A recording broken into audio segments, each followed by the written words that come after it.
Efectivamente, la fecha nos ocupa la mañana de hoy, 4 de febrero para algunos, una rebelión militar, para otros un golpe de Estado, un fallido golpe de Estado. Uno de sus protagonistas está con nosotros en el estudio, el mayor general Miguel Rodríguez Torres, ex ministro de Interior, Justicia y Paz y protagonista también del 4 de febrero. Mayor general, buenos días, bienvenido a Primera Página, bienvenido a Globovisión. Muchas gracias.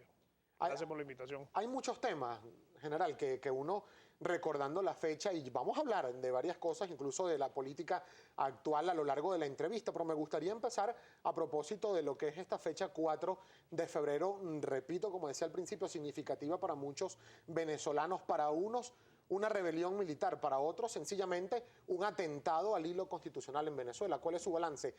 ¿Insurrección militar o fallido golpe de Estado? Mira, para nosotros el 4 de febrero fue una rebelión, ¿no? Fue una rebelión de un sector de la Fuerza Armada que no pudo ser más amplio porque obviamente una actuación como esa se planifica clandestinamente. Pero fue una rebelión que señaló cuál era el pensar, el sentir de muchos oficiales integrantes de la Fuerza Armada, sobre todo los cuadros medios, comandantes, mayores, capitanes, tenientes, de la época, del momento. Esa rebelión, como dicen ustedes, fallido golpe, militarmente fue derrotada en el momento, pero marcó sin duda alguna el inicio de un líder extraordinario como fue el comandante y es el comandante Hugo Chávez, que difícilmente nazca uno igual a él en los próximos tiempos, ¿no?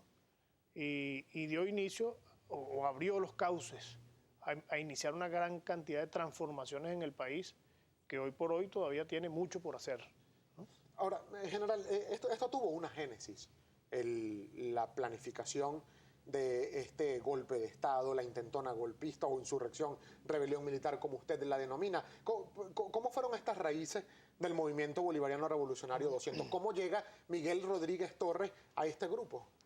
Mira, el MBR 200 y este proceso es un hito importante que tiene mucho que ver con lo que pasó el 27 de febrero en el año 89. El 27 de febrero es una antesala y es algo que como que va creando un clima y un caldo de cultivo para que muchos oficiales, luego de reflexionar ante esa realidad, nos sumáramos a este movimiento. Yo empiezo en este movimiento desde subteniente. Estaba yo sentando plaza en las unidades de paracaidistas del ejército. Yo serví muchos años en los paracaidistas. Y ahí fue donde por primera vez fui llamado a formar filas en este movimiento. Y ¿Aproximadamente qué año, mayor general? Estamos hablando del año 85.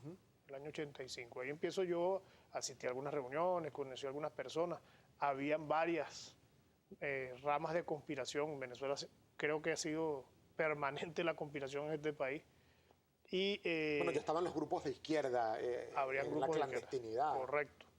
Y yo empecé a trabajar o a militar en el movimiento desde esos tiempos.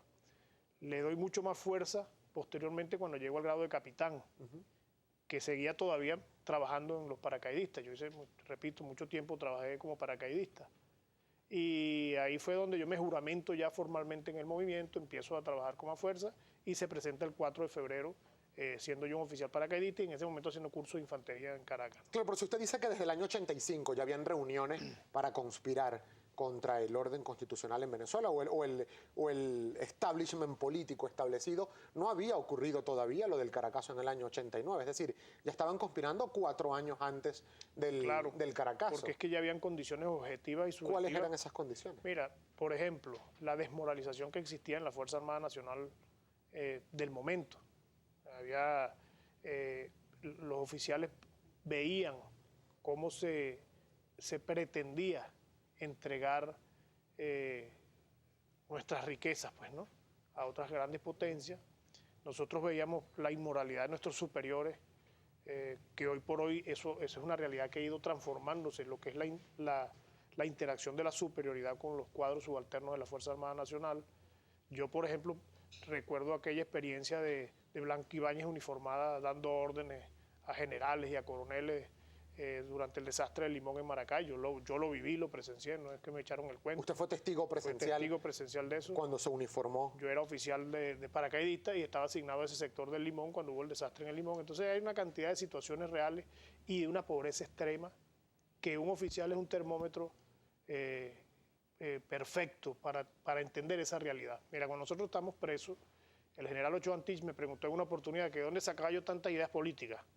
Y yo le decía, miren, no se necesita ser un político para entender el problema de la pobreza, porque cuando yo entrevisto a un soldado y lo visito en su casa y veo cómo vive y las condiciones en que vive y la pobreza extrema, lo que comen, indudablemente estoy siendo un termómetro de la realidad social.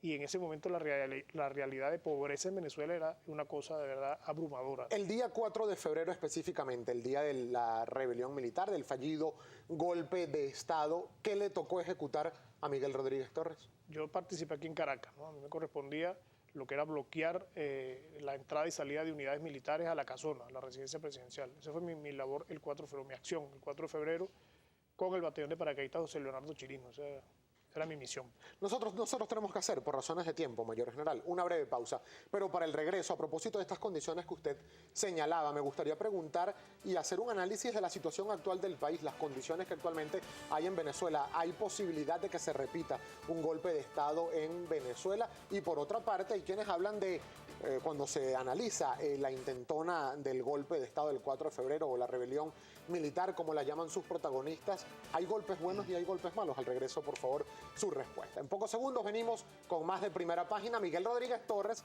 protagonista del 4 de febrero, ex ministro de Interior, Justicia y Paz, presente con nosotros.